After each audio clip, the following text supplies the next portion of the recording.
അസ്സലാമലൈക്കും. എൻ്റെ പേര് അമാൻ. ഞാനൊരു കൊച്ചു കഥ പറയാം. അങ്ങ് മദീനയിലെ ഒരു കുട്ടി ഉണ്ടായിരുന്നു. മഹാവികൃതിയായിരുന്നു. എപ്പനാക്കൽ ഈത്തപ്പഴത്തൊട്ടൊരു കല്ലറിയായിരുന്നു. ഈത്തപ്പഴം സ്ഥാപിട്ട് സ്ഥലം വിടും. വികൃതി കൂടി വന്നിട്ടവ തോട്ടൊരു മച്ചക്കന് പിടികൂടി. നബി സല്ലല്ലാഹു അലൈഹി വസല്ലം ഹാജരാക്കി. നബി സല്ലല്ലാഹു അലൈഹി വസല്ലം കുട്ടി പേടിച്ച് വിറച്ചു. സല്ലല്ലാഹു അലൈഹി വസല്ലം ഉപദേശിക്കൊടുത്തു.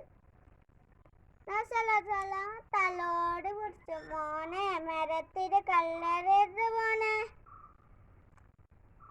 നബി സല്ലല്ലാഹു അലൈഹി വസല്ലം വികാരം കെട്ടിട്ട് കുട്ടി പറഞ്ഞു, മരത്തിന് കല്ലെറിഞ്ഞെങ്കിൽ കിട്ടൂ.